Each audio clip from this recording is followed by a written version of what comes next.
खूबसूरत सी ईओ पूछता है। सेक्रेटरी ह्यून इस बात से साफ इनकार कर देती है, लेकिन उसका घबराया हुआ बर्ताव उसकी पोल खोल देता है। सीईओ अविश्वास में मुस्कुराता है, अपनी जगह से उठता है और चलकर उसके पास आता है। करीब आकर वो उसके कान में फुसफुसाता है और पूछता है कि अगर वो अजनबी है, जैसा कि वो दावा कर रही है, तो उसका शरीर एक सिक्स्थ सेंस की तरह उसे देखते ही रिएक्ट क्यों कर रहा है। वो उसे दरवाजे से सटा देता है और अपना एक पैर उसकी जांघों के बीच रख देता है। सेक्रेटरी ह्यून शर्मिंदगी और घबराहट के साथ उसे ऊपर की ओर देखती है। वो देखती है कि वो उसका हाथ पकड़ अपनी उंगलियों में जकदुह लेता है और अपना सिर झुकाकर उसके होंठों पर एक किस करता है। सेक्रेटरी ह्यून, जिसे लगता था कि उसकी लाइफ हमेशा नीरस रहेगी, उसने कभी नहीं सोचा था कि वो एक ऐसे आदमी से मिलेगी जिसकी दिलचस्पी हर चीज से खत्म हो चुकी थी। और जैसे जैसे उनकी जिंदगियां युद्ध होने लगती हैं, उनके बीच चिंगारियां भड़कने लगती हैं। एक खूबसूरत गेस्ट हाउस में सीईओ चा जू वान अपने सेक्रेटरी किम वूजिन के साथ फोन पर बात कर रहा है। वूजिन अपने बॉस से पूछ रहा है कि क्या उन्हें कमरा पसंद आया, जिस पर चाजू वान जवाब देता है कि सब कुछ व्यवस्थित है। उसका सेक्रेटरी खुश है क्योंकि यह एक आखिरी वक्त का अरेंजमेंट था। चाजू वान सोचता है कि उसका असिस्टेंट इतना परेशान क्यों है। वो उम्मीद करता है कि उसका असिस्टेंट भी छुट्टी ले ले क्योंकि वो खुद भी वेकेशन पर है। वो वूजिन से कहता है कि कंपनी के लिए वो उतना ही जरूरी है जितना कि खुद सीई। वूजिन हंसते हुए टाल देता है और अपने बॉस से पूछता है कि वो वापस कब आ रहे हैं। चाजू वान कहता है कि उसे यकीन नहीं है और उसका इरादा जितना हो सके उतना मजा करने का है। असिस्टेंट वूजिन झटके में उछल पड़ता है और जोर से चिल्लाता है, ये भूलकर कि वो ऑफिस में है। शर्मिंदगी के साथ वापस बैठते हुए वो अपने बॉस से पूछता है कि क्या वो पागल हो गए हैं और कंपनी के पीक सीजन में बिना किसी तारीख के छुट्टी पर क्यों जा रहे हैं। चाजू वान हंसता है और वूजिन को याद दिलाता है कि इसी वजह से वो उसे अच्छी सैलरी देता है और वादा करता है कि वो 1 महीने में वापस आ जाएगा। वूजिन विलाप करता है और सोचता है कि उसे अपनी छुट्टी कब मिलेगी। चाजू वान जवाब देता है कि इसके लिए उसे पहले सीईओ की पोजीशन संभालनी होगी।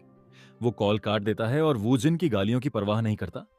अनपैकिंग खत्म करने के बाद जुवान अंगधाई लेता है और बाहर टहलने का फैसला करता है। वो सुहावने मौसम की तारीफ करता है और सोचता है कि आखिरी बार उसने ब्रेक कब लिया था। एक फ्लाइट में हमारी हीरोइन हन सियोजिन खिड़की वाली सीट पर बैठी है। वो उदासी से बाहर देख रही है और उन घटनाओं के बारे में सोच रही है जो उसे यहां तक ले आईं। उसे वो दिन याद आता है जब उसका बुरा वक्त शुरू हुआ और उसकी लाइफ एक दुखद ड्रामा की तरह गिरती चली गई। वो अपने बॉस के सामने रिपोर्ट दे रही थी जब उन्होंने पूछा कि क्या उसने उनके लंच का शेड्यूल खाली रखा है। वो कंफर्म करती है कि उसने ऐसा ही किया है और यह भी बताती है कि उसने उनकी बेटी और होने वाले दामाद के साथ लंच के लिए एक रेस्टोरेंट बुक कर दिया है, जिससे उसके बॉस खुश हो जाते हैं। तभी दरवाजा खुलता है और बॉस की बेटी सारंग एक आदमी के साथ अंदर आती है। वो सियोजिन का गर्मजोशी से स्वागत करती है। सियोजिन मुस्कुराती है, लेकिन जैसे ही बॉस का होने वाला दामाद अंदर कदम रखता है, वो दंग रह जाती है। सारंग उस आदमी का हाथ प्यार से थामती है और सियोजिन को उसे अपने ओप्पा और उस आदमी के रूप में इंट्रोड्यूस कराती है जिससे वो शादी करना चाहती है। सियोजिन देखती है कि वो आदमी मुस्कुराते हुए कह रहा है कि वो उससे पहली बार मिल रहा है। वो अपना नाम ओहन बताता है। दिल टूटी हुई सियोजिन उन दोनों को सगाई की बधाई देती है और कमरे से बाहर भाग जाती है। वो पीछे मुड़कर देखती है कि उसके बॉस ने उस आदमी को पकड़ डियच रखा है। जाहिर है वो अपने होने वाले दामाद से संतुष्ट हैं। सियोजिन दर्द में है। ओहन कहता है कि वो उससे पहली बार मिल रहा है, लेकिन हम देखते हैं कि सियोजिन के घर में उनके साथ की तस्वीरें हैं। सियोजिन उसके साथ 10 साल से थी। वो अपनी तस्वीरें हटा देती है और उस पर गुस्सा होती है कि उसने बिना किसी चेतावनी के उसे छोड़ दिया और उन्हें अजनबी बना दिया। जैसे ही सियोजिन प्लेन के बाहर आसमान को देखती है, उसे याद आता है कि अपने बॉयफ्रेंड को दूसरी औरत के साथ देखने के बाद उसकी लाइफ कैसे बिखर गई। वो काम में गलतियां करने लगी, जिसकी वजह से उसे कई बार डांट खानी पड़ी। उसे उम्मीद नहीं थी कि इस धोखे का उस पर इतना असर होगा। इस वजह से हमारी फीमेल लीड इस्तीफा देने का फैसला करती है। उसका बॉस उसे जाने नहीं देना चाहता, लेकिन सियोजिन जिद करती है कि वो अब इस हकीकत का सामना नहीं कर सकती या अपनी लाइफ को बर्बाद होते नहीं देख सकती, इसलिए वो भागने का रास्ता चुनती है। इस बीच सीईओ चाजुवान अभी भी टहल रहा है। वो एक्सरसाइज कर रहा होता है। तभी उसे गेस्ट हाउस के बाहर एक कैब रुकती हुई दिखती है और ड्राइवर एक खूबसूरत महिला को उसके सामान के साथ उतरने में मदद करता है। चाजूवान उन्हें देखकर कंफ्यूज हो जाता है और सोचता है कि वे कौन है। एक्सक्यूज मी, वो लेडी के पास जाते हुए कहता है। वो लेडी सियोजिन निकलती है। वो मुड़ती है और उसे ग्रीट करती है, पूछती है कि क्या यह स्काई पेंशन है और क्या अभी कोई कमरा खाली है, क्योंकि वो रिजर्वेशन करना भूल गई थी। चाजूवान अब पूरी तरह उलझन में है। उसे याद आता है कि उसके सेक्रेटरी ने उसे बताया था कि उसने अपने बॉस की वेकेशन के लिए पूरा गेस्ट हाउस खरीद लिया है। चूंकि यह जगह शांत और एकांत थी, इसलिए उसे लगा कि यह उसके बॉस के पर्सनल रिट्रीट के लिए अच्छी होगी। चाजूवान इससे सहमत था क्योंकि वो कहीं खाली जगह चाहता था। सियोजिन के बॉस से मिलने की बात पूछने पर चाजूवान वर्तमान में वापस आता है। वो उसे ऊपर से नीचे तक देखता है और इस नतीजे पर पहुंचता है कि वो यहां छुट्टी मनाने आई है। वो समझ जाता है कि उसे अभी भी लगता है कि गेस्ट हाउस बिजनेस के लिए खुला है और उसे यह नहीं पता कि इसे उसने खरीद लिया है। अब उसे बस इतना करना है कि उसे बता दे कि यह प्राइवेट प्रॉपर्टी है, पेंशन नहीं। लेकिन उसकी खूबसूरत आंखों में देखकर चाजूवान का दिल डगमगा जाता है। वो मुस्कुराता है और फैसला करता है कि चूंकि वो मालिक है तो वो जो चाहे कर सकता है। वो सियोजिन को अंदर बुलाता है और उसे यकीन दिलाता है कि वही इंचार्ज है और कमरे खाली हैं। सियोजिन को राहत मिलती है और वो जूवान के पीछे बिल्डिंग के अंदर चली जाती है। वो उसे गुलाबी रंग से सजे एक बड़े कमरे में ले जाता है और कहता है कि वो वहां रुक सकती है। सियोजिन हिचकिचाती है, लेकिन जूवान उससे कहता है कि यहां कोई और मेहमान नहीं है। वो पहली मंजिल पर रहता है ताकि वो बेझिझक रहे और इसे अपना घर ही समझे। सियोजिन किराए, रेट के बारे में पूछती है और जूवान को पसीना आ जाता है।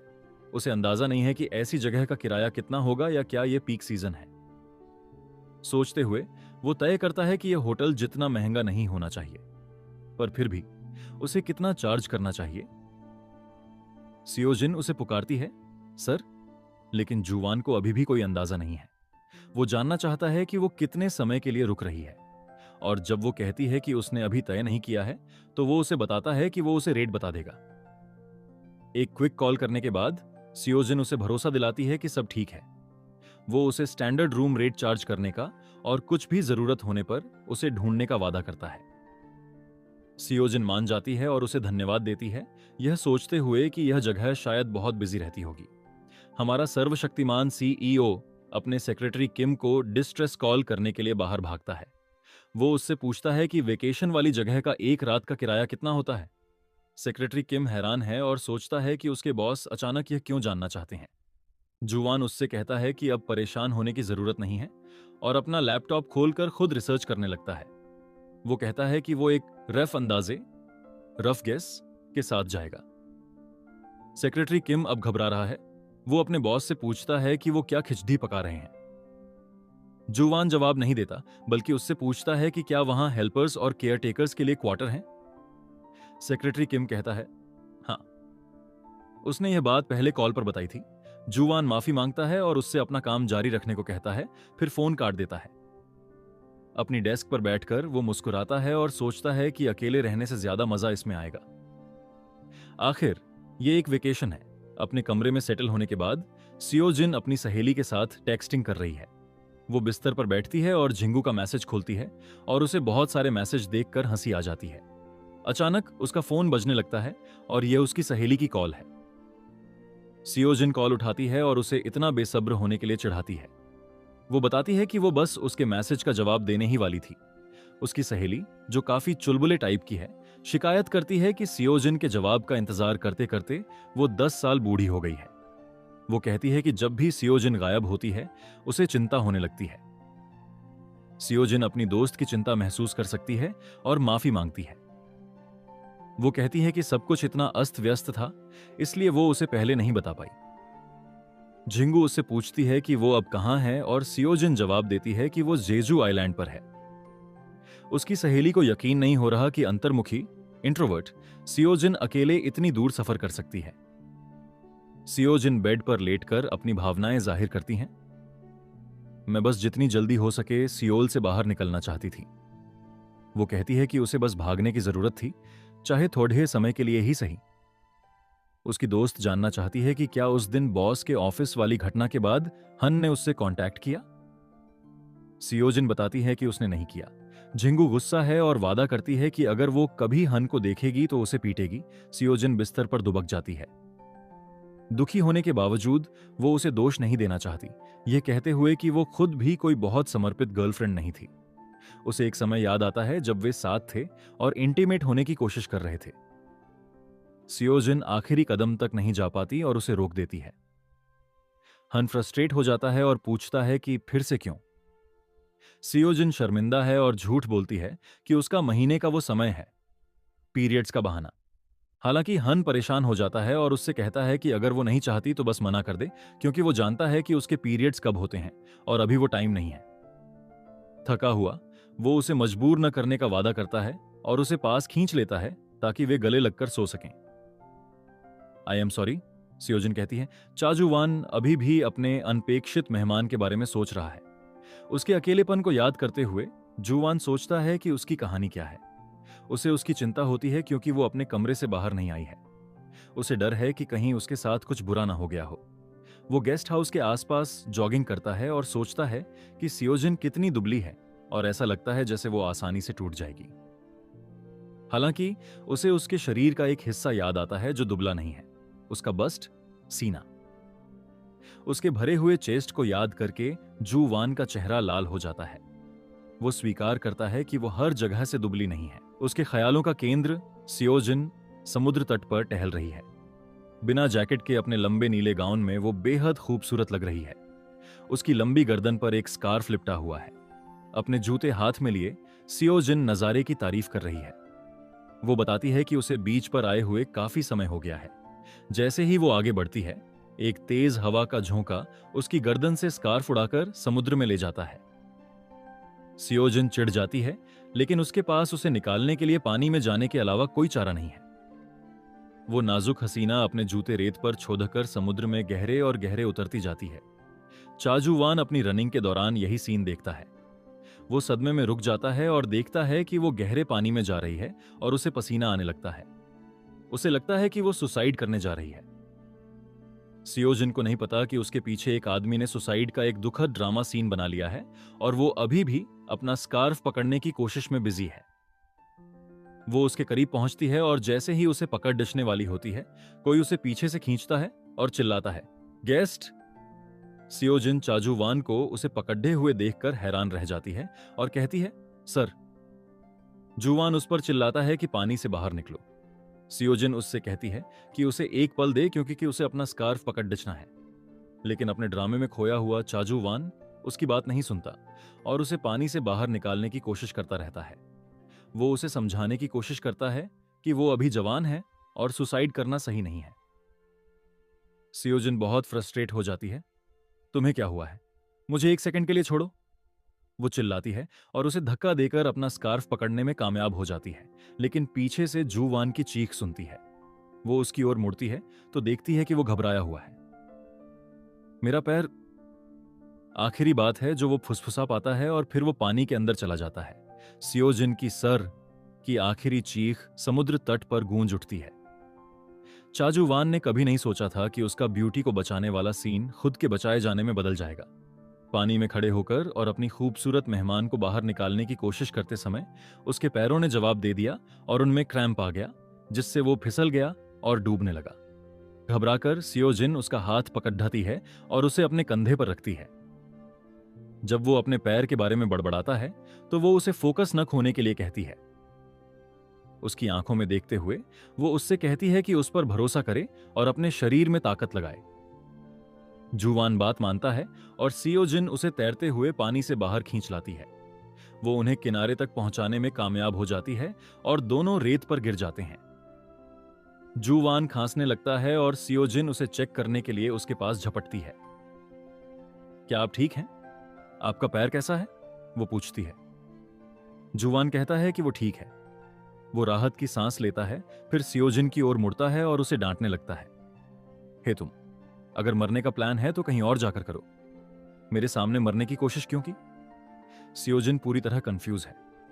मेरा स्कार्फ हवा में उड़ गया था, इसलिए मैं उसे लेने गई थी। वो समझाती है और जूवान को गलत नतीजे निकालने के लिए डांटती है। जूवान घबरा जाता है। वो समझाता है कि उसे लगा वो सुसाइड करना चाहती है, इसलिए वो उसे बचाने आया। दोनों एक दूसरे को देखते हैं और फिर सियोजिन हंसने लगती है। वो उससे कहती है कि वो बेवकूफ है, उसकी हंसी संक्रामक है और जल्द ही जूवान भी हंसने लगता है। समुद्र तट की गर्म रेत पर बैठे हुए सूरज की चमक उन पर पड़ियच रही है और दो अजनबी एक दिल छू लेने वाला पल साझा करते हैं। जूवान खड़ा होता है और गलतफहमी के लिए माफी मांगता है और सुझाव देता है कि वे साथ में वापस पेंशन चलें क्योंकि उनकी हालत खराब हो गई है। वो अभी भी नीचे बैठी सियोजिन की ओर अपना हाथ बढ़ाता है। उसे नीचे से देखते हुए सियोजिन इस बात से हैरान रह जाती है कि वो कितना हैंडसम है। वो डर जाती है क्योंकि इस अजनबी ने उसे बिना एहसास हुए हंसा दिया था। वो खुद को याद दिलाती है कि वो यहां अकेले रिलैक्स करने आई है ना, कि किसी के साथ इन्वॉल्व होने। इस संकल्प के साथ वो जूवान का हाथ झटक देती है और एक एक्सक्यूज मी कहकर उसके पास से रूखेपन से निकल जाती है। जूवान दंग रह जाता है। उसे बुरा लगता है क्योंकि वो सिर्फ उसकी मदद करना चाहता था। वो सोचता है कि उसने उसे इतनी अजीब तरह से धक्का क्यों दिया। वो पेंशन वापस जाते समय उसके पीछे पीछे चलता है। उसे देखते हुए वो नोटिस करता है कि वो काफी प्रोटेक्टिव है और लोगों के खिलाफ एक दीवार खड़ी कर लेती है, जो वो उसे बताता भी है। सियोजिन उसे एक बेरुखा जवाब देती है, क्या ऐसा है, और आगे कुछ नहीं कहती। जूवान को चिढ़ होती है, लेकिन वो उससे बात करवाने की कोशिश जारी रखता है। वो कहता है कि लोग उसके जैसे हैंडसम लॉर्डी एचके का ज्यादा स्वागत करते हैं और एक मूर्खतापूर्ण मुस्कान देता है। सियोजिन पीछे देखे बिना ही कहती है कि लोग उसके जैसी आकर्षक महिला के प्रति भी काफी फ्रेंडली होते हैं। गुस्से में आकर जूवान पूछता है कि अगर उसके इतने चाहने वाले हैं तो वो यहां अकेली क्यों आई। सियोजिन उस पर एक नजर डाले बिना जवाब देती है कि यही वजह है कि वो अकेली आई है, क्योंकि अटेंशन थका देने वाला होता है। ये समझते हुए कि वो उसकी ओर इशारा कर रही है, जूवान चिढ़ जाता है और उसे पीछे छोड़ाकर अपने रास्ते चला जाता है। सियोजिन उसे जाने देती है और उसकी गुस्से वाली पीठ को देखती रहती है। सियोजिन उसकी बचकानी हरकत पर मुस्कुराए बिना नहीं रह पाती। कितना बच्चा है। जूवान पेंशन लौट आया है और शावर ले रहा है। वो सियोजिन के बारे में सोचना बंद नहीं कर पा रहा है, जबकि हम उसके बारे में सोचना बंद नहीं कर सकते क्योंकि उसकी मसल्स और जिस तरह से वो उसे परेशान करती है वो कमाल है। वो बचकाने अंदाज में बुदबुदाता है कि उसके आसपास वैसे भी बहुत सारे लड़के नहीं हो सकते। अगले ही पल वो मुस्कुराता है और स्वीकार करता है कि वो उसमें एक अजीब तरह की प्रतिस्पर्धा, कंपेटिटिवनेस की भावना जगा देती है। उसी समय सियोजिन अपने शावर के बाद बाथरूम से बाहर आ रही है। वो फ्रेश महसूस कर रही है और सोचने लगती है कि उसे डिनर में क्या खाना चाहिए, क्योंकि उसे भूख लगी है। उसके दरवाजे पर दस्तक होती है और वो दरवाजा खोलती है तो देखती है कि जूवान वहां मुस्कुराते हुए खड़ा है। वो उससे पूछता है कि क्या उसे भूख लगी है और क्या उसके पास खाने के लिए कोई आइडिया है। सियोजिन कहती है कि नहीं है और वो जानना चाहती है कि क्या वो आसपास के किसी अच्छे रेस्टोरेंट को जानता है। जूवान एक विलन की तरह हंसता है और कहता है कि वो एक बेहतरीन जगह जानता है। दोनों बाहर एक पार्क जैसी जगह पर हैं। पास में एक टेबल और बेंच है। जूवान ग्रिल के ऊपर खड्डा होकर मीट पलट रहा है, जबकि सियोजिन लार टपकाते हुए देख रही है। वो अपनी भूख को दबाने के लिए वाइन का एक घूंट लेती है और जूवान को स्टडी करती है। उसने अपनी बाहरी शर्ट उतार दी है और सिर्फ एक स्लीवलेस ब्लैक शर्ट पहनी है जिसमें उसकी मस्कुलर बाहें दिख रही हैं। अब मुझे तुम्हारा प्लान समझ आया, सियोजिन उसे देखते हुए मन में सोचती है। उसका मन अपने एक्स बॉयफ्रेंड हन की ओर चला जाता है और वो उसके बारे में सोचने लगती है। चाजूवान को लगता है कि वो उसे निहार रही है, तो वो गर्व से मुस्कुराते हुए कहता है कि उसे इतना ज्यादा न घूरे और थोड़ा कंट्रोल रखे ताकि उसे शर्म ना आए। पकड़े जाने पर घबराकर सियोजिन उसे डांटती है और कहती है कि वो मीट जलाने के बजाय उस पर ध्यान दे। जल्द ही जूवान ग्रिलिंग पूरी कर लेता है और खाना सर्व करता है। सियोजिन इतनी खुश है कि उसका चेहरा खिल उठता है और वो जूवान को थैंक्स कहती है। वो उसे खाना एंजॉय करने के लिए कहता है, लेकिन इस बात से नाखुश महसूस करता है कि वो सिर्फ खाने के सामने ही इतनी खुश होती है। वो उसका गिलास भरता है और कहता है कि उन्हें इस मौके का इस्तेमाल एक दूसरे को इंट्रोड्यूस करने के लिए करना चाहिए। वो बताता है कि उसका नाम चाजूवान है। सियोजिन उसे अपना नाम हन सियोजिन बताती है। जूवान उसे चिढ़ाता है और पूछता है कि क्या उसके जैसी प्रोटेक्टिव लड्डीएच की जाम टकरा टोस्ट सकती है। सियोजिन कहती है कि वो कर सकती है और उसके साथ टोस्ट करती है। डिनर खत्म करने के बाद सियोजिन आग के सामने बेंच पर बैठ जाती है और अपनी ड्रिंक पीती है। जूवान उसे वाइन के साथ कुछ स्नैक्स ऑफर करता है और वो ले लेती है। उसे देखते हुए जूवान उसकी शराब पीने की क्षमता की तारीफ करता है, लेकिन वो उसे बताती है कि उसके काम के पेशे में यह एक जरूरी स्किल है। जूवान उसे देखना बंद नहीं कर पाता। वो उसे देखता है जब वो उदासी से अपनी ड्रिंक में झांकती है। वो उसे यह बताने से खुद को नहीं रोक पाता कि उसे ऐसा लगता है कि उसकी कोई दुखद कहानी है और इसीलिए उसने बीच पर गलत समझा था। सियोजिन हंसती है और मानती है कि उसकी एक कहानी तो है, लेकिन वो यहां इस खूबसूरत जगह पर सिर्फ सब कुछ खत्म करने नहीं आई है। जूवान क्यूरियस है और सुनने की इच्छा जताता है। सियोजिन उसे बताती है कि यह कुछ खास नहीं है और असल में एक आम कहानी है। जिस आदमी को उसने 10 साल से ज्यादा डेट किया, वो उसे बिना बताए किसी दूसरी औरत से शादी कर रहा है। जूवान उसकी तरफ से गुस्सा होता है और उसके एक्स को जर्क, घटिया आदमी, कहता है। वो कहता है, एक आदमी के नजरिए से भी तुम्हारा एक्स एक लूजर है और वफादारी, आत्मसम्मान और शालीनता की कमी वाला एक शर्मनाक इंसान है। उसकी बातें सुनकर सियोजिन हंसने लगती हैं और मानती है कि हनजे वाकई एक जर्क है। जूवान सियोजिन को चिढ़ाता है, उसकी उस पुरानी बात को याद दिलाता है जिसमें उसने खुद को पॉपुलर कहा था, जबकि असल में वो अकेले दिल टूटने के गम से गुजर रही है। सियोजिन कहती है कि वह मशहूर तो है, लेकिन इतनी बोरिंग है कि उसका बॉयफ्रेंड उससे ऊब गया। वह मानती है कि उसे अपनी जिंदगी फीकी लगती है और उसे समझ नहीं आ रहा कि वह क्या करे। यहां की उसकी यह ट्रिप उसकी पूरी जिंदगी की पहली अकेली ट्रिप है। वह खुद का मजाक उड़ाते हुए सोचती है कि एक दिल दहला देने वाले धोखे के बाद ही उसने खुद को खोजने का फैसला क्यों किया। उसकी बातें सुनते हुए जान अपना ड्रिंक उठाता है। सियोजिन अपनी बात जारी रखती है और बताती है कि वह अब कितना आजाद महसूस कर रही है और वह ऐसी चीजें करना चाहती है जो उसने पहले कभी नहीं की। जान मुड़कर पूछता है कि वे चीजें क्या हैं। उसे तब झटका लगता है जब सियोजिन अचानक उसकी तरफ खिसकती है और उसे किस करने के लिए झुकती है। उसके नरम और गर्म होंठ जान के होंठों को छूते हैं, जबकि वह खुली आंखों से उसे देखता रह जाता है। पीछे हटते हुए और सीधे उसकी आंखों में देखते हुए वह उसे बताती है कि उसे इस तरह की चीजें ट्राई करनी है। चाजुआन को यकीन नहीं होता कि अभी क्या हुआ। सियोजिन को वापस अपनी जगह बैठते देख वह उससे सवाल किए बिना नहीं रह पाता। वह क्या था? सियोजिन शर्माते हुए उससे नजरें नहीं मिला पाती। वह आग की लपटों को देखते हुए जोर देकर कहती है कि इसका कोई मतलब नहीं था और वह बस इसे आजमाना चाहती थी। जान अपना वाइन का गिलास रख देता है और उससे पूछता है कि क्या वह सिर्फ एक किस ट्राई करना चाहती थी। उसकी आंखों में देखते हुए सियोजिन समझाती है कि वह कुछ साहसी, कुछ अलग करना चाहती है। जान उसके और करीब आता है। जान पूछता है कि क्या किसी अजनबी को किस करना उसका साहसी होने का अंदाजा है। वह उसे बताता है कि जो अभी हुआ उसे किस भी नहीं कहा जा सकता, वह बस होंठों का एक हल्का सा स्पर्श था। सियोजिन और भी शर्मिंदा हो जाती है और सोचती है कि जान शायद बहुत सी औरतों के साथ रहा होगा। घबराकर वह उसे कहती है कि उसने जरूर बहुत किस किए होंगे, क्योंकि वह हर एक का हिसाब रखता है। उसकी बात तब कट जाती है जब जान उसका चेहरा पकड़ता है और उसे गहराई से किस करता है। उससे पीछे हटते हुए वह उसे बताता है कि एक एडल्ट के तौर पर इसे असली किस कहने के लिए तुम्हें अंत तक जाना होगा।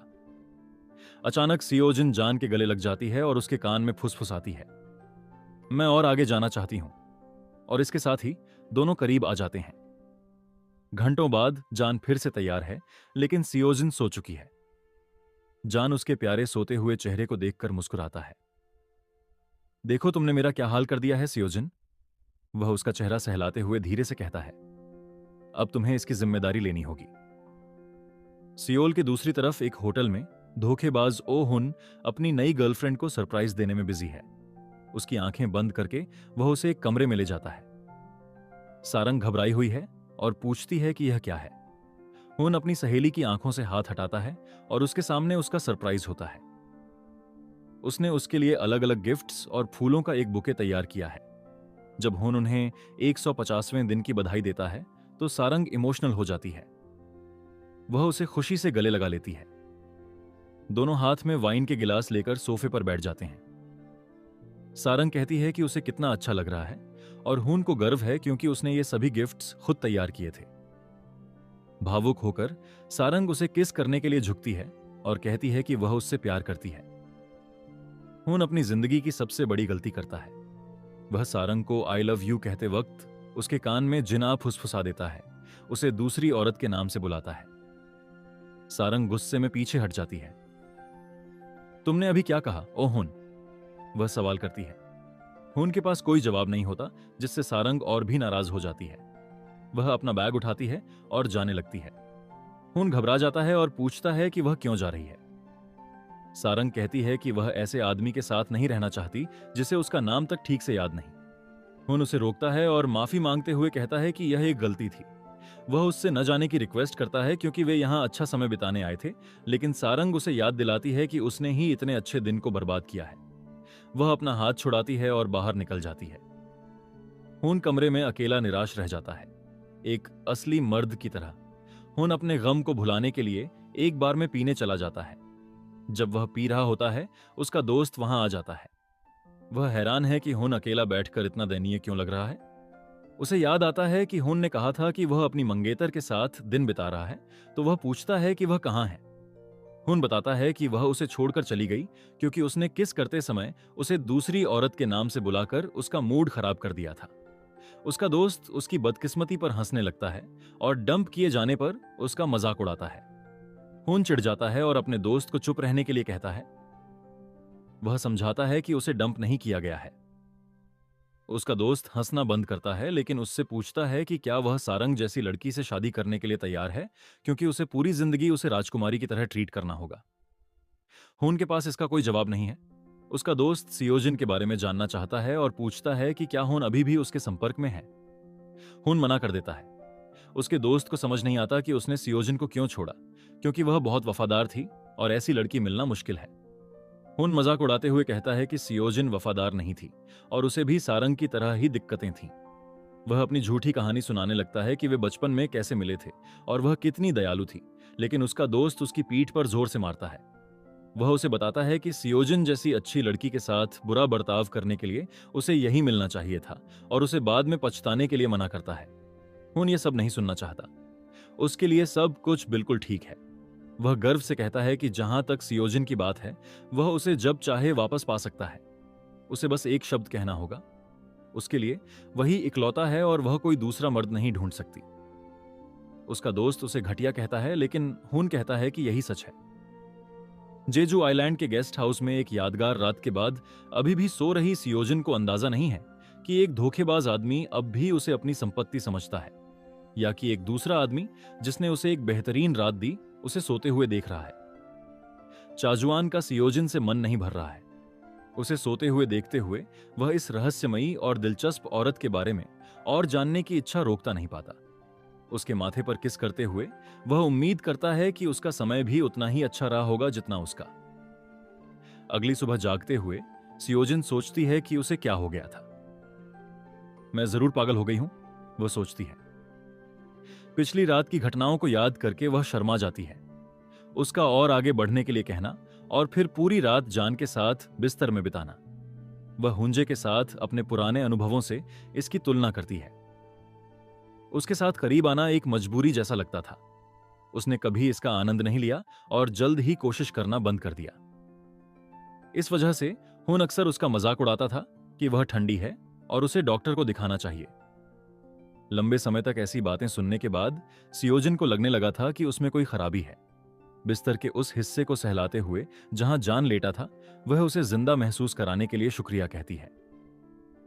क्या तुम्हें यह बात उस इंसान से नहीं कहनी चाहिए जो इसमें शामिल था? दरवाजे से चाजुआन कहता है। सियोजिन हैरान रह जाती है और पूछती है कि उसने नॉक क्यों नहीं किया। जान जवाब देता है कि वह उसे जगाना नहीं चाहता था, लेकिन उसने यह उम्मीद नहीं की थी कि वह उसे उसके तकिए से अपनी भावनाओं का इजहार करते हुए देखेगा। सियोजिन शर्मिंदा होकर कंबल अपने सिर के ऊपर खींच लेती है और चिल्लाती है कि वह कोई कन्फेशन नहीं था। जान मान जाता है और उससे कहता है कि अगर वह जाग गई है तो उठ जाए, लेकिन सियोजिन तब तक नहीं उठना चाहती जब तक वह चला नहीं जाता। जान बिस्तर पर कूदता है और उसे पीछे से गले लगा लेता है। उससे अपना चेहरा दिखाने की रिक्वेस्ट करता है। सियोजिन चिल्लाती है कि वह बस यहां से चला जाए। जब वह जवाब नहीं देता तो वह आखिरकार कंबल से बाहर आती है और उसे अपना चेहरा दिखाती है, यह पूछते हुए कि सुबह के सूजे हुए चेहरे में क्या अच्छा है। जान उसकी सूजी हुई आंखों को लेकर उसे चिढ़ाता है। सियोजिन अपना बचाव करती है और कहती है कि यह पूरी रात रोने की वजह से है, लेकिन फिर उसे रात की बात याद आती है और वह लाल हो जाती है। जान हंसता है और उसे और चिढ़ाता है। परेशान होकर सियोजिन उसे बाहर जाने के लिए कहती है और वह आखिरकार मान जाता है। वह उसे बाथरूम का रास्ता दिखाता है और बाहर चला जाता है। अकेली होने पर सियोजिन शिकायत करती है कि उसका शरीर दर्द कर रहा है। बाथरूम का दरवाजा खोलते ही वह दंग रह जाती है जब वह देखती है कि नहाने का पानी पहले से तैयार है और गुलाब की पंखुड़ियों से भरा है। शीशे पर एक नोट लगा है। मुझे लगा कि तुम्हारी मांसपेशियों में दर्द होगा, इसलिए आराम से नहा लो। मुझे कल रात बहुत मजा आया, उम्मीद है तुम्हें भी आया होगा। सियोजिन नोट पढ़कर इमोशनल हो जाती है और मुस्कुराने लगती है। सियोजिन हमेशा से एक कांच की बोतल की तरह रही है। बचपन से ही उसे लोगों के सामने खुलना मुश्किल लगता था। एक टीनेजर के तौर पर भी उसने मुस्कुराना और दूसरों के साथ दोस्ताना व्यवहार करना सीखा, लेकिन सिर्फ एक सीमा तक। जब दूसरों ने उसके करीब आने की कोशिश की तो उसने उन्हें कभी इजाजत नहीं दी, अपने एक्स हुंजे को भी नहीं। लेकिन चाजुआन के लिए उसके कांच के दरवाजे खोलना और सूरज की रोशनी को अंदर आने देना इतना आसान क्यों था? उसी पार्क में बैठे हुए सियोजिन अपने सामने लजीज खाना देखकर खुशी से तालियां बजाती है। वह ब्रेकफास्ट सर्विस की तारीफ करती है। जान एक पल के लिए उलझन में पड़ जाता है जब तक कि सियोजिन यह नहीं पूछती कि क्या खाना बजट में शामिल नहीं है। जान को तब अपने नकली पेंशन मालिक वाले रोल की याद आती है। वह सियोजिन से कहता है कि अगली बार वह उसे पहले ही बता दे कि उसे क्या खाना है ताकि वह उसके लिए तैयार कर सके। वह उसके लिए सूप बनाने का ऑफर देता है अगर उसका पेट अभी भी खराब है। सियोजिन उसे भरोसा दिलाती है कि तैयार किया गया खाना ठीक है। वह एक निवाला लेती है और स्वाद से हैरान रह जाती है। यह इंस्टेंट खाना नहीं बल्कि घर का बना खाना है।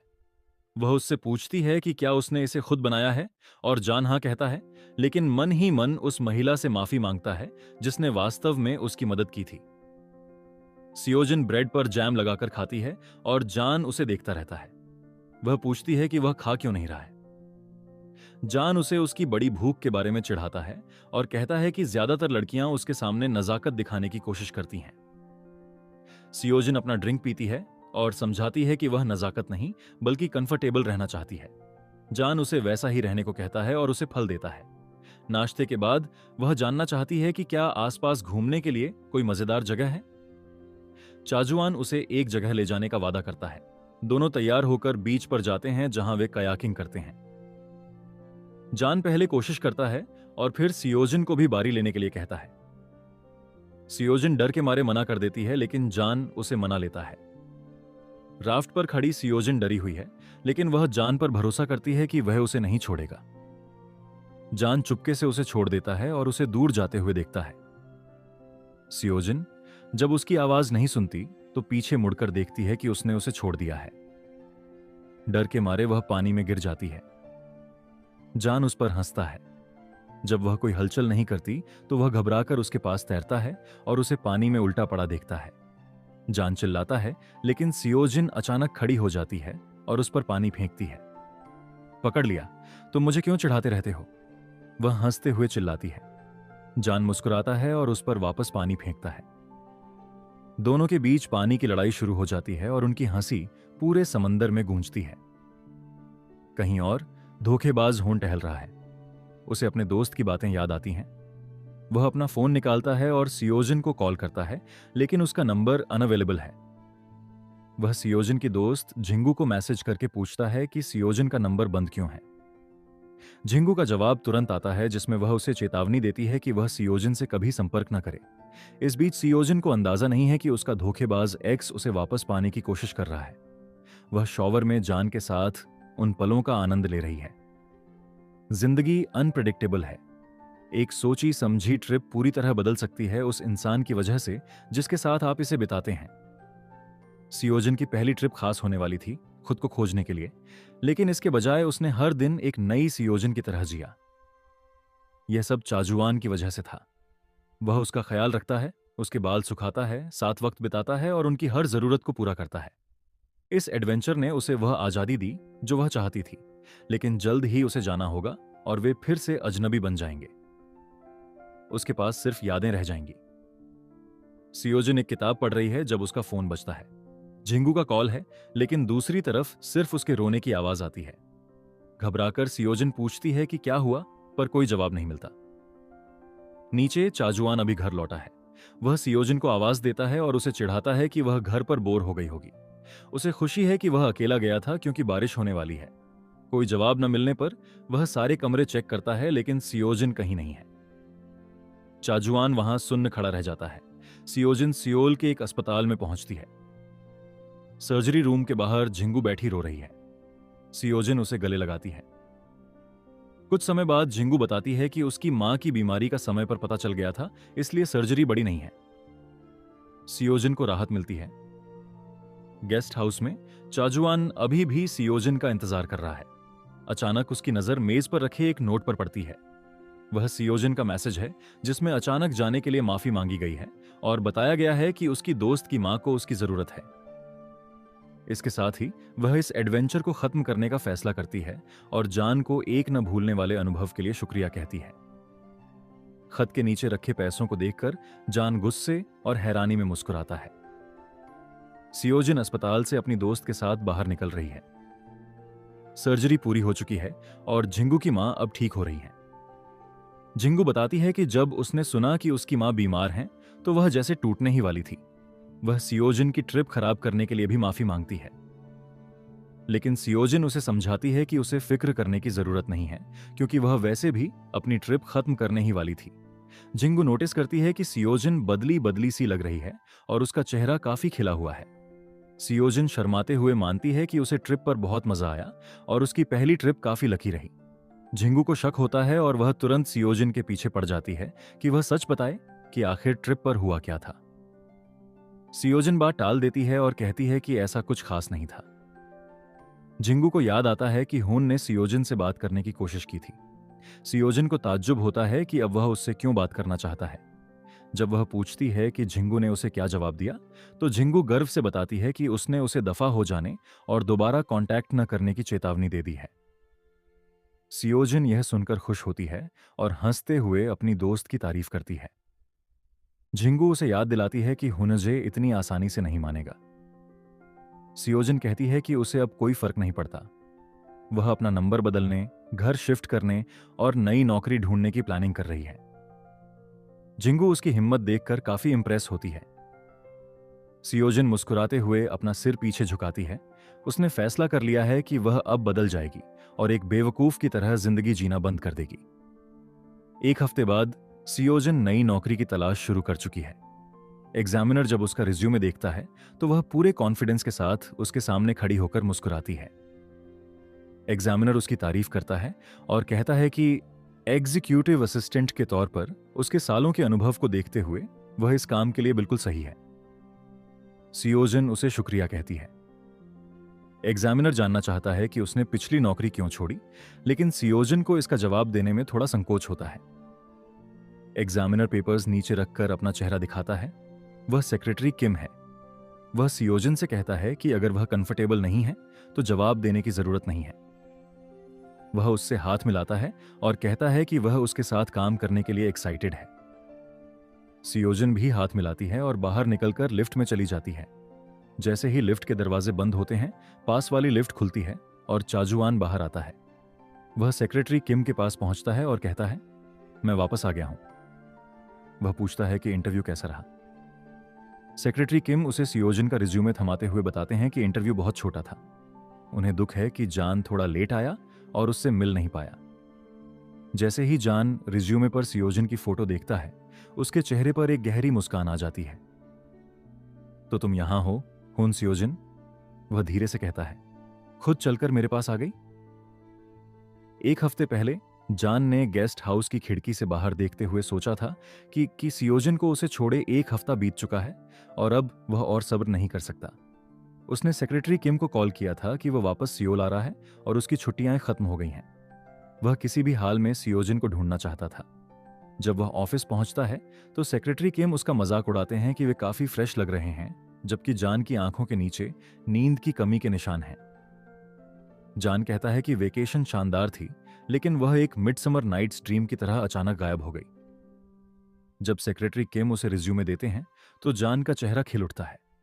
उसे लगता है जैसे किस्मत उसे वापस उससे मिला रही है। वह कहता है कि यह मामला थोड़ा कॉम्प्लिकेटेड है।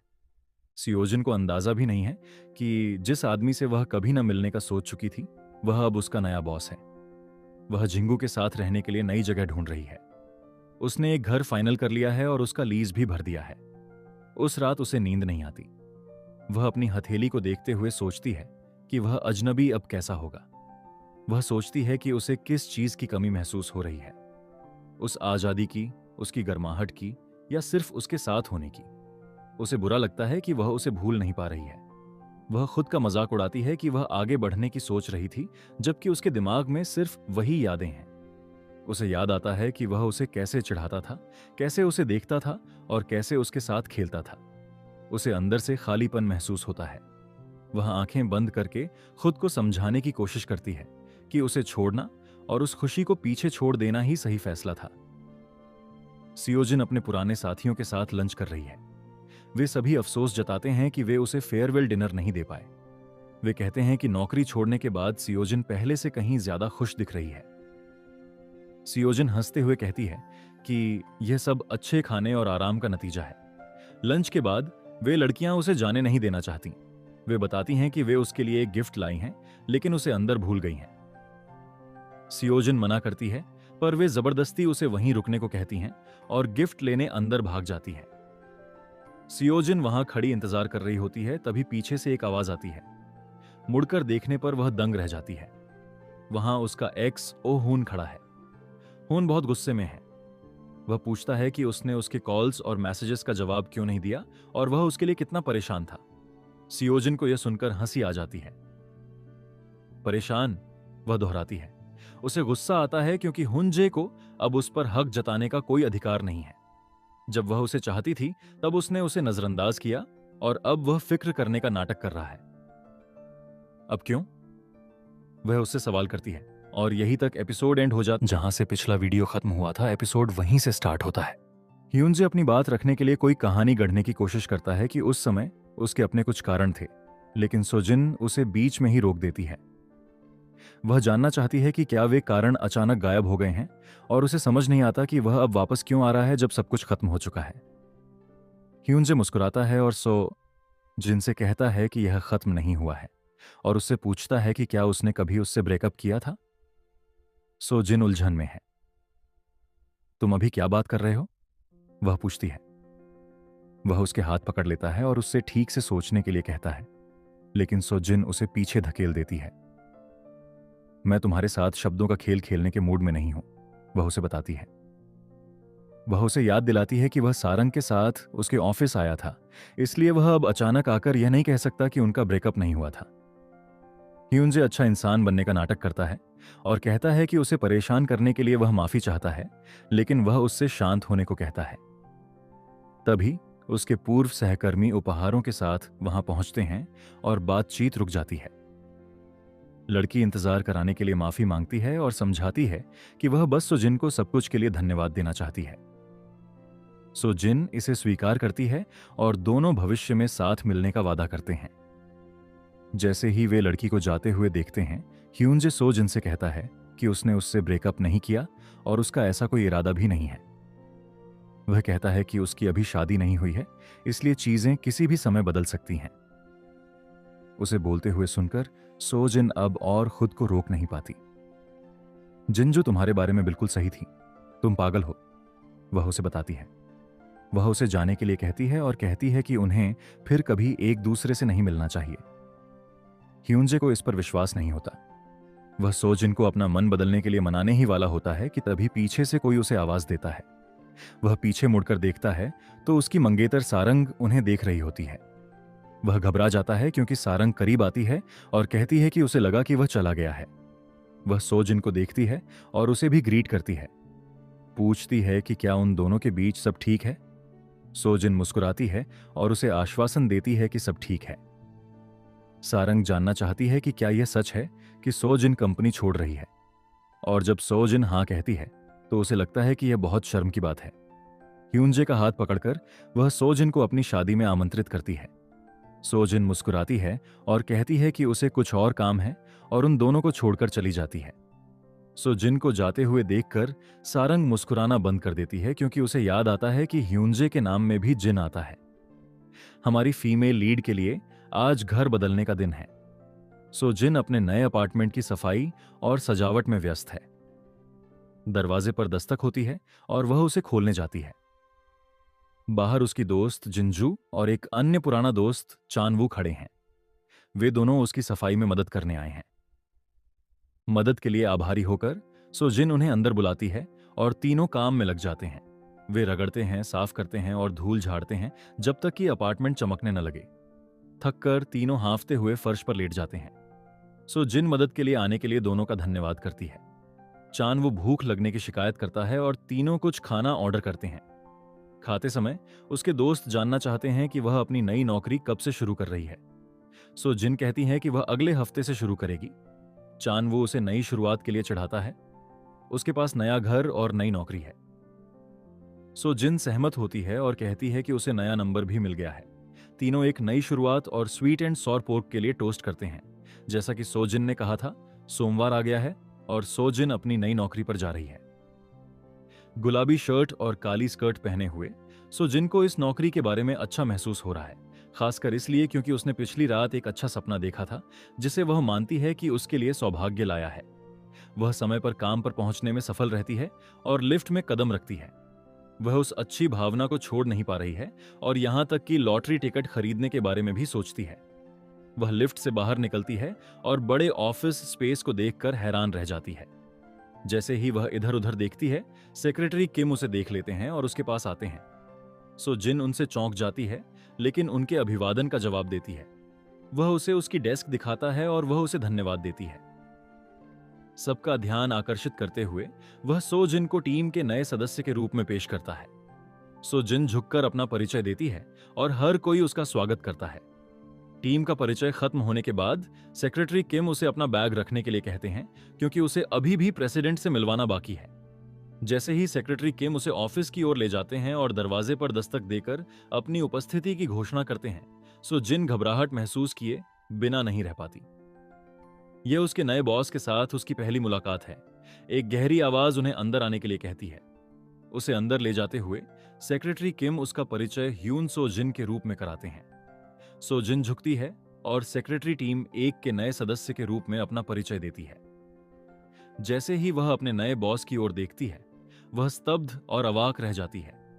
उसके सामने अपनी डेस्क के सहारे टिका हुआ उसका हॉट लवर खड़ा है। वह चाजू वान है। चाजू वान हंसता है और उसका स्वागत करता है। सो जिन खुद पर काबू नहीं रख पाती और उसका नाम पुकारती है, पूछती है कि वह यहां क्या कर रहा है। जुवान हंसता है और कहता है कि वह इस होटल का मालिक है। उसकी नेम प्लेट पर देखते हुए वास्तव में वहां उसका नाम लिखा है। वह रॉयल होटल का मालिक है। सो जिन को विश्वास नहीं होता कि जिस चा जुवान को वह जानती है, वह इतनी बड़ी कंपनी का मालिक निकलेगा। उसे अचानक चक्कर आने लगता है और वह लड़खड़ा जाती है। सेक्रेटरी किम उसे पकड़ लेते हैं और गिरने से पहले उसे संभालते हैं। चाजू वान का अधिकारपूर्ण स्वभाव जाग उठता है और वह सेक्रेटरी किम को सो जिन से हाथ हटाने और जाने का आदेश देता है। सेक्रेटरी किम खतरे को भांपते हुए तुरंत सो जिन को छोड़ देते हैं और पीछे हट जाते हैं। वह सो जिन को अपने साथ ले जाना चाहता है, लेकिन जुवान उसे रोक देता है और कहता है कि उन दोनों को बहुत सी बातें करनी है।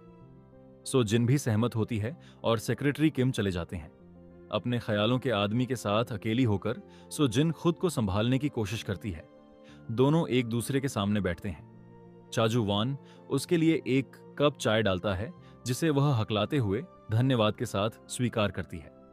कप पकड़ते हुए वह पूछती है कि वह एक ही समय में होटल और पेंशन गेस्ट हाउस को कैसे संभालता है। जुवान मुस्कुराता है और उसे समझाता है कि वह पेंशन बहुत समय पहले बंद हो गया था। व्यवसाय बंद होने के बाद उसने वह जमीन खरीदी थी। वह सो जिन को बताता है कि उसके पास गलत जानकारी थी और इसी तरह वह उससे टकराई और वे मिले। सो जिन उसे धोखा देने के लिए उस पर गुस्सा करती है। जुवान को पूरी तरह समझ नहीं आता, लेकिन फिर भी वह धोखे के लिए माफी मांगता है। वह आगे कहता है कि अगर उनके पास थोड़ा और समय होता तो वह समझा देता, लेकिन वह उसे मौका दिए बिना ही चली गई। वह उसके चले जाने के बारे में सवाल करता है। यह सोचते हुए कि वह अपना संपर्क छोड़े बिना क्यों चली गई। यह जानने के लिए बेताब कि क्या वह सच में उससे फिर कभी मिले बिना जाने का इरादा रखती थी। सो जिन घबराई हुई है और अपनी गोद में कसकर हाथ बांध लेती है, वह माफी मांगती है और उससे कहती है कि वह नौकरी के प्रस्ताव को रद्द समझे। जूवान मुस्कुराता है, उसका मजाक उड़ाते हुए कि वह फिर से भागने की योजना बना रही है। वह आगे झुकता है और उससे पूछता है कि क्या वह सच में उनके साथ बिताए समय को अतीत में डालना चाहती है, इसे केवल सुखद यादों के रूप में छोड़ना चाहती है। सो जिन कोई जवाब नहीं दे पाती। जुआन अपना चेहरा घुमाता है और उससे कहता है कि वह जैसा चाहे वैसा करे। वह थोड़ी धमकी देता है, उसे चेतावनी देता है कि उसकी गैर जिम्मेदारिता के स्तर को देखते हुए कोई भी कंपनी उसे काम पर नहीं रखेगी, और उसे कहता है कि वह कोशिश करके देख ले। सो जिन डर जाती है और उससे पूछती है कि उसके कहने का क्या मतलब है। जुवान स्वीकार करता है कि वह उस तरह का आदमी है जो दुश्मनी पाल कर रखता है, और वह आसानी से किसी भी कंपनी का पता लगा सकता है जहां वह अपना बायोडाटा जमा करेगी। सो जिन उसे घूर कर देखती है, यह सोचते हुए कि क्या वह उसे धमका रहा है। जुवान स्वीकार करता है कि वह ऐसा कर रहा है, इसलिए उसे एक अच्छे सचिव की तरह उसके पास रहना चाहिए। सो जिन अपना बचाव करने की कोशिश करती है, यह बताते हुए कि उसने उसे पहले धोखा दिया था। दावा करती है कि अगर वह जानती कि वह कौन है तो वह उसके साथ नहीं सोती। जुवान उसके विरोध को अनसुना कर देता है और उठकर उसके पास आता है। वह उसे बताता है कि चाहे कुछ भी हो, वे मिले और उन्होंने साथ में दिन बिताए। सो जिन अपनी आंखें बंद कर लेती है क्योंकि वह कोई बहाना खोजने की कोशिश करती है, लेकिन अपने चेहरे पर एक कोमल एहसास से वह चौंक जाती है। जुवान ने अपना हाथ उसके चेहरे पर रखा है, उसकी नजर अपनी ओर मोड़ रहा है। वह जानना चाहता है कि क्या वह सच में सोचती है कि उसे पागल करने के बाद वह बस जा सकती है और अकेले खुशी खुशी रह सकती है। उसे करीब से पकड़ते हुए वह उसे यह नकारने की चुनौती देता है कि अलग होने के दौरान उसने एक बार भी उसके बारे में नहीं सोचा। उसकी आंखों में देखते हुए सो जिन बुरी तरह शर्मा जाती है। उसने सोचा था कि वह वास्तव में अपनी जिंदगी बदल सकती है और किसी नए व्यक्ति के रूप में फिर से शुरुआत कर सकती है, लेकिन धीरे धीरे उसके हाथ उसका हाथ पकड़ने के लिए ऊपर उठते हैं। शायद उसकी नई शुरुआत उसी के साथ होती है। वह सोचती है, वह इस आदमी को, इस खूबसूरत आदमी को अपने पीछे कैसे छोड़ सकती है और यह नाटक कैसे कर सकती है कि वह उसका अतीत है। उसकी आंखों में देखते हुए सो जिन अपना मन बना लेती है। उसके हाथ को अपने चेहरे से हटाते हुए वह खड़ी हो जाती है और उसे सूचित करती है कि वह बस उसके साथ फिर से अजनबी बनना चाहती है। जुवान को अपने कानों पर विश्वास नहीं होता। सो जिन झुककर जुवान को अपना परिचय इस तरह देती है जैसे वह उससे पहली बार मिल रही हो। हालांकि जुवान उसके साथ यह खेल नहीं खेलना चाहता। वह उससे पूछता है कि क्या वह सच में उसे नहीं पहचानती, और वह जवाब देती है कि वह नहीं पहचानती क्योंकि वह उसे पहली बार देख रही है। जुवान तब उठ खड़ा होता है और सो जिन के करीब कदम बढ़ाता है, जिससे वह घबराहट में पीछे हट जाती है। वह बताता है कि यह उनकी पहली मुलाकात नहीं हो सकती। सो जिन जानना चाहती है कि वह ऐसा क्यों सोचता है। उसे दीवार के सहारे घेरते हुए वह अपना चेहरा उसके चेहरे के करीब लाता है और बताता है कि उसकी हर एक प्रवृत्ति उसके प्रति वैसी ही प्रतिक्रिया दे रही है जैसे वे उसे पूरी तरह से जानते हों। घबराकर सोजिन मुड़ती है और उसे धक्का दे देती है। वह जोर देती है और यहीं तक एपिसोड एंड हो जाते हैं। अगले पार्ट के लिए आप लोग लाइक कमेंट करना और चैनल को, जहां से पिछला वीडियो खत्म हुआ था एपिसोड वहीं से स्टार्ट होता है कि वह उसे नहीं जानती और उसके ऑफिस से बाहर भाग जाती है। बाहर वह दरवाजे के सहारे झुक जाती है। उसका चेहरा लाल है और उसका शरीर कांप रहा है। वह अपने फोन पर उस पेंशन होम को खोजती है, लेकिन पाती है कि वह अब मौजूद नहीं है, जिससे साबित होता है कि जू वॉन ने जो कहा वह सच है। कोई उसे बुलाता है और वह मुड़कर देखती है कि सेक्रेटरी किम उसे देख रहे हैं। वह उसे बातचीत के लिए अपने साथ आने को कहते हैं। खाली बोर्डरूम में सेक्रेटरी किम सुजिन से कुछ बुनियादी सवाल पूछते हैं, जिनका वह जवाब देती है। उसे देखते हुए वह नोटिस करते हैं कि वह पीली पड़ गई है और पूछते हैं कि क्या राष्ट्रपति ने उसे परेशान करने के लिए कुछ कहा। सुजिन जोर देती है कि वह ठीक है, लेकिन सेक्रेटरी किम देख सकते हैं कि वह ठीक नहीं है। वह सीधे मुद्दे पर आते हैं और पूछते हैं कि क्या वह जू वान को पहले से जानती थी। सुजिन जवाब देने से डरती है, लेकिन सेक्रेटरी किम उसे आश्वासन देते हैं कि वह ईमानदार हो सकती है। सुजिन अभी भी हिचकिचा रही है, इसलिए सेक्रेटरी किम बताते हैं कि वह और जू वान बचपन के दोस्त हैं। वह बताते हैं कि जू वॉन कितना खुश था जब उसे पता चला कि वे ह्यून सो जिन का इंटरव्यू ले रहे हैं। इसलिए सेक्रेटरी किम जानना चाहते हैं कि क्या उनके बीच कोई कहानी है, ताकि वह मध्यस्थता करने में मदद कर सकें। सो जिन ये बताना शुरू करती है कि वह जेजू द्वीप की अपनी यात्रा पर जू वान से मिली थी, लेकिन एक बजते हुए फोन ने उसकी कहानी में बाधा डाल दी। सेक्रेटरी किम अपना फोन उठाते हैं तो उन्हें जू वॉन के ऑफिस आने का आदेश मिलता है। वह सो जिनसे कहते हैं कि उन्हें जाना होगा और उसे आश्वासन देते हैं कि सब ठीक हो जाएगा। उनकी जाती हुई पीठ को देखते हुए सोजिन सोचती है कि क्या उसे चले जाना चाहिए। वह उस अच्छी भावना का मजाक उड़ाती है जो उसे सुबह महसूस हुई थी। कुछ देर सोचने के बाद वह यहीं रुकने का फैसला करती है। वह यहां काम करने आई थी और वह केवल अपना काम करेगी। इसके अलावा उसे जू वॉन की धमकियां याद आती हैं और उसे यकीन है कि वह उसे वैसे भी नहीं जाने देगा। चाजुवान, जिसने पूरी सुबह सो जिन को चोरी छिपे देखने में बिताई है, सेक्रेटरी किम को अपने ऑफिस में बुलाता है। वह जानना चाहता है कि उन दोनों ने क्या बात की। जब वह सुनता है कि सो जिन ने केवल इतना कहा कि वे जेजू द्वीप में एक दूसरे से टकराए थे, तो उसका गुस्सा फूटने ही वाला होता है। सेक्रेटरी किम को उसे शांत करना पड़ता है। वह उसे याद दिलाते हैं कि सो जिन कहानी पूरी नहीं कर सकी क्योंकि जू वॉन ने ही उन्हें किम को बुला लिया था। एक बार जब उसका तुनकमिजाज बॉस शांत हो जाता है तो सेक्रेटरी किम यह जानने की मांग करते हैं कि आखिर उन दोनों के बीच क्या हुआ था। जूवान समझाता है कि उनकी मुलाकात एक गलत फहमी थी और उसने उसे पेंशन का मालिक समझ लिया था, जिसके परिणाम स्वरूप उन्होंने एक सप्ताह साथ बिताया। अब सेक्रेटरी किम के फटने की बारी है। वह जानना चाहते हैं कि एक सप्ताह साथ बिताने का असल मतलब क्या है। जुवान उन्हें बताता है कि इसका वही मतलब है जो वह समझ रहे हैं, और भले ही सो जिन उनके साथ बिताए समय को भुलाने की योजना बना रही हो, वह ऐसा करने के लिए तैयार नहीं है। सेक्रेटरी किम उसे शांत होने के लिए कहते हैं और खुलासा करते हैं कि सो जिन ने अपनी अपॉइंटमेंट रद्द करने के लिए कहा था। जुवान शरारतपूर्ण तरीके से हंसता है और जोर देकर कहता है कि वह ऐसा कभी नहीं होने देगा। वास्तव में आज से वह चाहता है कि सो जिन उसके सभी कार्यक्रमों स्केड्यूल्स में उसके साथ रहे। सेक्रेटरी किम विरोध करने की कोशिश करते हैं क्योंकि यह उसकी ड्यूटी का हिस्सा नहीं है, लेकिन जुवान उन्हें यह पूछकर चुप करा देता है कि क्या वह राष्ट्रपति की आज्ञा का उल्लंघन करने की योजना बना रहे हैं। चाजू वान सो जिन को वापस पाने की अपनी कोशिश में रुकता नहीं है।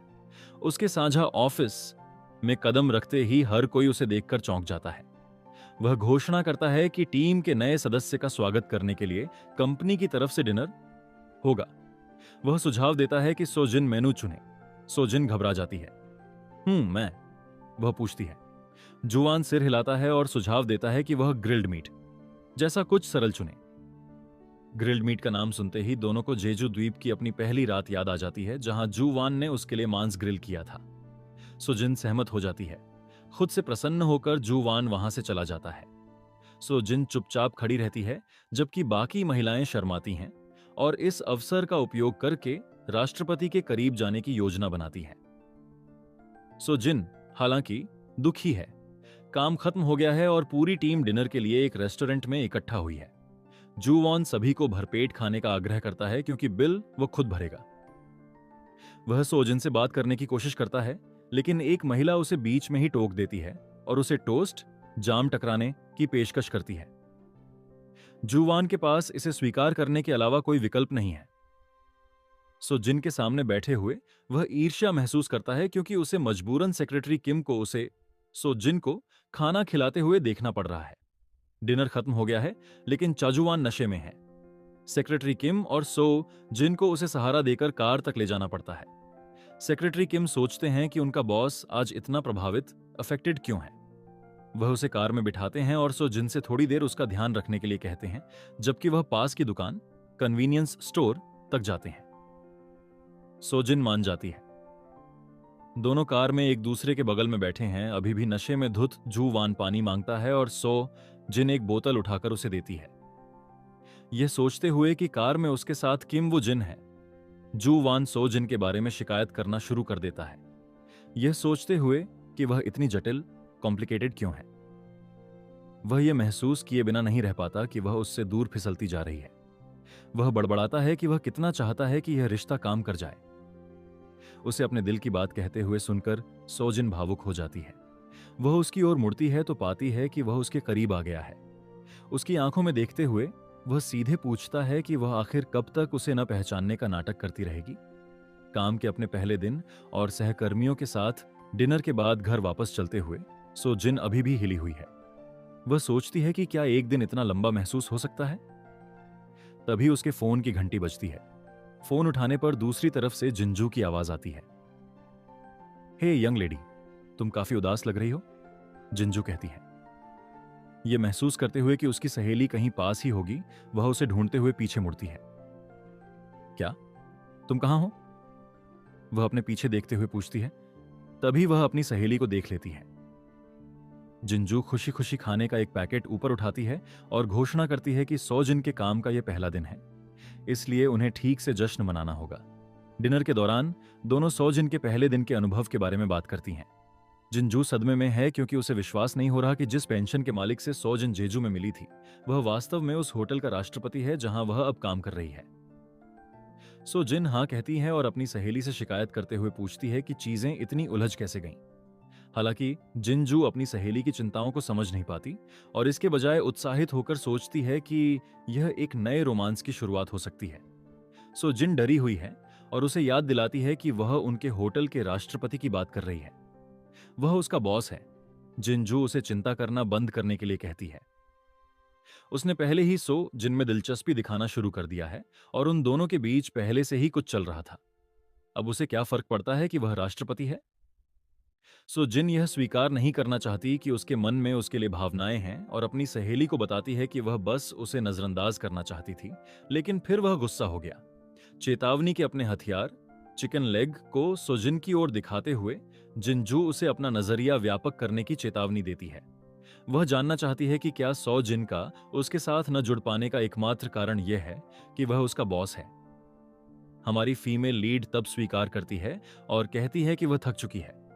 वह फिलहाल अपनी लव लाइफ को रोक कर रखना चाहती है। अभी उसके पूर्व प्रेमी एक्स से ब्रेकअप हुए ज्यादा समय भी नहीं बीता है। उसका मन कार के उस दृश्य की ओर चला जाता है जब चाजू वान ने उससे पूछा था कि वह कब तक उसे न पहचानने का नाटक करना चाहती है।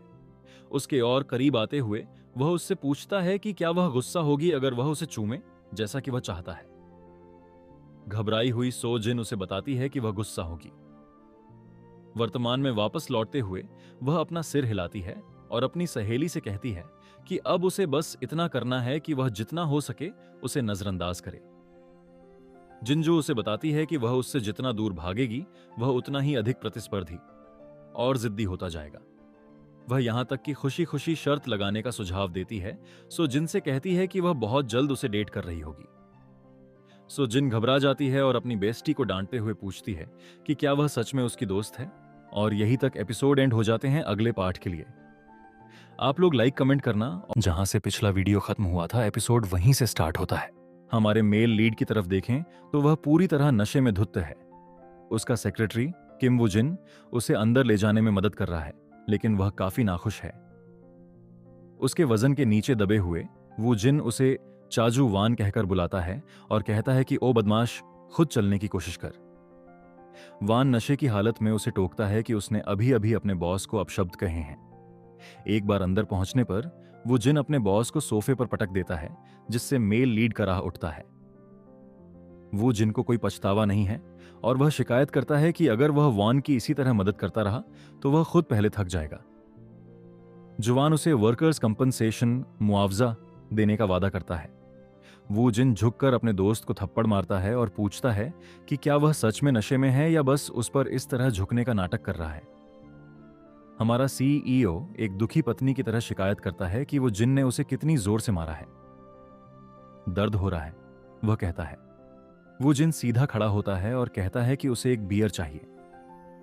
वह जानना चाहता है कि क्या जुवान को भी एक चाहिए। जुवान हाँ कहता है। बियर की कैन खोलते हुए वो जिन एक घूंट भरता है और खुश होता है क्योंकि यह उसे सुकून देती है। दोनों दोस्त सोफे पर अगल बगल बैठे हैं। वो जिन अपने दोस्त की ओर मुड़ता है और पूछता है कि वह अब क्या करने वाला है। जुवान पूछता है किस बारे में। वो जिन कहता है कि वह हुनियो जिन के बारे में बात कर रहा है। वह चाजुवान से कहता है कि वह ऐसे अभिनय कर रहा है जैसे उसके पास कोई योजना हो और वह जानना चाहता है कि वह योजना क्या है। हमारा मेल लीड कहता है कि उसके पास कोई योजना नहीं है। उसका सेक्रेटरी उसे बेतुका बताता है, लेकिन वॉन जिद करता है कि वह बस उसके पास रहना चाहता है। वह बस उसे हर समय देखना चाहता है। सोफे पर अपना सिर टिकाते हुए वह कहता है कि यदि संभव हो तो वह चाहता है कि वह भी उसके प्रति अच्छी रहे। वो जिन हैरान है और सोचता है कि क्या जुवान वास्तव में होनियो जिन को लेकर गंभीर है। हमारे मेल लीड को पता नहीं है कि गंभीर होने का क्या मतलब है और क्या यह मायने रखता है। किम वो जिन जोर देकर कहता है कि यह मायने रखता है, और जिस तरह से चाजुआन व्यवहार कर रहा है वह निश्चित रूप से अपने होश खो चुका है। वह अपने दोस्त से कहता है कि उसने उसे हाई स्कूल के बाद से इस तरह अपना आपा खोते नहीं देखा है। वान जानना चाहता है कि क्या उसने तब भी ऐसा ही व्यवहार किया था। वो जिन कहता है कि हाँ, उस समय उसने अपने खोए हुए पहले प्यार की तलाश में पूरे स्कूल को लगभग उल्टा पुल्टा कर दिया था। इसके बारे में सोचकर ही वो जिन को घबराहट होती है और वह जुवान को याद दिलाता है कि उस सारी उथल पुथल के बाद भी वह अब भी उसके साथ है। हमारा प्यारा सीईओ तुरंत अपने दोस्त को गले लगा लेता है और कहता है कि वह एक अच्छा इंसान है। आई लव यू सेक्रेटरी किम, वो खुशी खुशी कहता है। सेक्रेटरी किम घृणा महसूस करता है और अपने दोस्त को तुरंत दूर हटने के लिए कहता है। हमारी फीमेल लीड का काम पर दूसरा दिन है। उसने खुद से बॉस से जितना हो सके बचने का वादा किया होगा, लेकिन वह क्या कर सकती है जब बॉस उसे हर समय अपने पास चाहता है। वह तब दंग रह जाती है जब सेक्रेटरी किम उसे सूचित करता है कि बॉस ने आदेश दिया है और अब वह उनके हर शेड्यूल में उनके साथ रहेगी। वह हकलाते हुए पूछने की कोशिश करती है कि क्यों। अपने मन में वह खुद से कहती है कि उसने कभी नहीं सोचा था कि बात यहां तक पहुंच जाएगी। सेक्रेटरी किम मुस्कुराता है और कहता है कि उन्हें निकलना चाहिए। बाहर अपनी कार के पास इंतजार करते हुए सीओ जिन और सेक्रेटरी किम अपने बॉस का स्वागत करते हैं जैसे ही वह पास आता है। चाजुवान पिछली सीट पर बैठ जाता है और सीओ जिन से अपने बगल में बैठने के लिए कहता है। वह चौंक जाती है और पूछती है क्या। वह पूछता है कि क्या उसके पास ड्राइविंग लाइसेंस है और वह हाँ कहती है। वह उसे बताता है कि अच्छा है, उसे वह सब सीखना होगा जो सेक्रेटरी किम कर रहे हैं, क्योंकि वह जल्द ही यह जिम्मेदारी संभालने वाली है। एसीओ जिन सहमत हो जाती है, लेकिन वह मन ही मन सोचती है कि क्या वह अब से वाकई ठीक रहेगी। तब से वह हर जगह उनके साथ जाती है, डिनर से लेकर इवेंट्स और मीटिंग्स तक। अपनी डेस्क पर बैठी होनियो जिन आह भरती है, काम पर फिर से एक और देर रात हो गई है। खुद से शिकायत करते हुए वह कहती है कि एस्कॉर्ट की ड्यूटी उसके काम का हिस्सा भी नहीं है और अब वह ओवरटाइम करने के लिए मजबूर है क्योंकि वह अपना असली काम पूरा नहीं कर सकी। थकी हुई वह घर जाने का फैसला करती है। उसे पता चलता है कि उसे बहुत भूख लगी है। वह घर जाते समय कुछ लेने की योजना बनाती है। वह एक स्टोर पर रुकती है और कुछ खाना लेती है। आखिरकार खाना खाकर वह खुश है। उसे पता नहीं है कि बाहर से कोई उसे देख रहा है। चाजुआन एक स्टोर के पास से गाड़ी चला रहा होता है जब वह सीओ जिन को वहां बैठा देखता है और हैरान रह जाता है। वह सोचता है कि वह इस समय वहां क्या कर रही है, क्योंकि काफी देर हो चुकी है। दूसरी ओर हमारी फीमेल लीड पीने में व्यस्त है। वह सोचती है कि उसे नशा क्यों हो रहा है और उसे लगता है कि ऐसा इसलिए है क्योंकि वह थकी हुई है। फिर भी वह रुकती नहीं है। इसके साथ ही वह अपनी बियर घटकना जारी रखती है। उसके पीछे से कोई चुपचाप आता है। यूनियो जिन, क्या तुम नशे में हो? एक आदमी कहता है। यह जुवान है। वह उसे देखकर मुस्कुराता है। हमारी फीमेल लीड पहले से ही नशे में है और खुशी खुशी जुवान की ओर मुड़कर उसे बताती है। उसका चेहरा बहुत लाल है। वह उसे चिढ़ाते हुए पूछता है कि क्या उसे पता है कि वह किससे बात कर रही है। वह कहती है कि वह कोई है जिसके साथ उसने बहुत कुछ साझा किया है। आह, उसे अब याद आया, वह स्काई पेंशन का मालिक है। वह समझ नहीं पा रही है कि वह यहां क्यों है और सोचती है कि क्या यह कोई सपना है। जुवान हैरान है और सोचता है कि उसकी यादें ऐसी क्यों हैं। वह उसकी सबसे हालिया यादों को क्यों नहीं याद रख रही है। सियोजिन अपनी नशे की हालत में ईमानदारी से बात करने लगती है। वह उसे बताती है कि वह उसे याद करती है। वह यह भी कहती है कि वह उस समय बिना अलविदा कहे चले जाने के लिए माफी चाहती है। जुवान उसके कबूलनामे से चौंक जाता है और पूछता है कि क्या उसने सच में उसे याद किया। बिना किसी शब्द के वह उसकी ओर झुकती है और उसे चूम लेती है। पीछे हटते हुए वह खुशी से हंसती है और कहती है, यह बहुत असली लगता है। उसके मासूम खुश चेहरे को देखकर चाजुवान मुस्कुराता है और सोचता है कि वह उसके साथ क्या करने वाला है। पास आते हुए वह उसके सिर का पिछला हिस्सा पकड़ता है और उसे अपनी ओर खींचता है। यूनियोजिन, तुमने फिर से पहली पहल की है, वह उसे बताता है और तुरंत उसे चूमने लगता है। सियोजिन पहले तो दंग रह जाती है, लेकिन जल्द ही वह उस एहसास में खो जाती है और उसे वापस चूमना शुरू कर देती है। अगले दिन सियोजिन की आंख खुलती है और वह खुद को एक आदमी के साथ बिस्तर पर पाती है। उसका हाथ उसके कंधे पर है और उसका चेहरा देखने पर पता चलता है कि वह उसका बॉस चाजुवान है। सियोजिन सदमे में है और बस वहां बैठी सोच रही है कि क्या हो रहा है, क्या यह सपना है। वह उसके चेहरे को छूती है, जिससे बिस्तर पर सो रहा आदमी जाग जाता है। अगर तुम इस समय मुझे लुभाने की कोशिश कर रही हो तो मैं भी पीछे नहीं हटूंगा, वह अपनी आंखें बंद किए हुए कहता है। सियोजिन इतनी डर जाती है कि वह अपना हाथ उसके चेहरे से हटा लेती है और शर्मा जाती है। यह सपना नहीं है, वह सोचती है। जल्दी से उठकर बैठते हुए वह उससे माफी मांगती है। हालांकि उसे अचानक याद आता है और वह सोचती है कि वह यहां कैसे पहुंची। वह उसे बताता है कि उसने उसे गलियों में भटकते हुए पाया था। क्या उसे याद नहीं है? जैसे ही वह मना करती है, उसे कल रात की बातें याद आने लगती हैं। उसे याद आता है कि वह उसका हाथ खींच रहा था और उसे घर चलने के लिए खड़े होने को कह रहा था, लेकिन वह मना कर देती है। इसके बजाय वह एक और ड्रिंक के लिए भीख मांगती है। वह सड़क के किनारे बैठ गई थी और कुछ फूलों को घूर रही थी, उसे भी उन्हें देखने के लिए कह रही थी। चाजुवान तंग आ गया था और उसने पूछा था कि क्या उसने पहले कभी फूल नहीं देखे। उन यादों को याद करते हुए सियोजिन इतनी शर्मिंदा होती है कि वह अपना सिर ढक लेती है और बिस्तर पर इधर उधर लुढ़कते हुए चिल्लाती है। हमारे हैंडसम सीईओ को कोई आपत्ति नहीं है और वह खड़ा हो जाता है। उससे कहता है कि उसके जाने से पहले वे 1 कप चाय पिएं। आखिरकार अगर वह कहेगा तो भी वह नहीं रुकेगी, है ना? सियोजिन चिल्लाना बंद करती है और हैरानी से उसकी पीठ को देखती है। उसे एक और याद आती है और इस बार वह सीन है जहां उसने उसे किस किया था। सियोजिन का चेहरा पूरी तरह लाल हो जाता है। बहुत शर्मिंदा होकर वह एक तकिया पकड़ती है और उसमें अपना चेहरा छिपा लेती है। तुम पागल हो हुनियोजिन, वो खुद को डांटती है। दोनों तैयार होते हैं और चाजुवान उनके लिए चाय बनाने किचन में जाता है। हुनियोजिन असहज है और खुद चाय बनाने की पेशकश करती है। वह मना कर देता है और उससे कहता है कि बस वहीं बैठे और उसे संभालने दे। घबराहट में वह सहमत हो जाती है। जैसे ही वह उसके सामने चाय रखता है, वह उसके ठंडे व्यवहार पर ध्यान देती है। वह सोचती है कि क्या वह इसलिए गुस्से में है क्योंकि उसने कल उसके साथ इतनी बदतमीजी की थी। वह उसे कप देता है और चाय पीने को कहता है ताकि वह बेहतर महसूस करे। वह उसे स्वीकार करती है और धन्यवाद देती है। चाय के कप में देखते हुए सियोजिन को यह पसंद नहीं आता कि इस समय जुआन कितना अजनबी महसूस हो रहा है। वह एक ऐसे अजनबी की तरह व्यवहार कर रहा है जिसे वह अच्छी तरह से नहीं जानती। ऐसा लगता है जैसे कल उसने उसे जिस तरह कसकर पकड़ा था वह सब झूठ था। चाजुवान उससे पूछता है कि उसे ज्वाइन किए हुए कितना समय हो गया है। उसने कहा करीब 1 महीना। वह कहता है हां, अब लगभग 3 हफ्ते हो गए हैं। अपना चाय का कप नीचे रखते हुए वह उससे कहता है कि अब तक इतना आत्मकेंद्रित होने के लिए वह माफी चाहता है। वह होटल में काम करना जारी रखना चाहती है या नहीं, यह उस पर निर्भर है। अगर वह दूसरी कंपनी में जाने का फैसला करती है तो भी वह उसे नहीं रोकेगा। एसीओ जिन सदमे में है, सोच रही है कि वह अचानक यह सब क्यों कह रहा है। चाजुवान उसे बताता है कि उसे बस इतना ही कहना था। अगर उसकी चाय खत्म हो गई है तो वह जा सकती है। कोई विकल्प न होने पर सियोजिन कहती है कि वह अब जा रही है।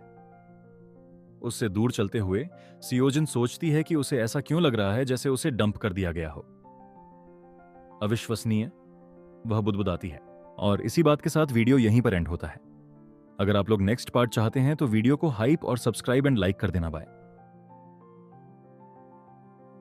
और चैनल को सब्सक्राइब और वीडियो को हाइप करना मत भूलना। तो मिलते हैं आप लोगों से अगले वीडियो में, तब तक के लिए बाय बाय।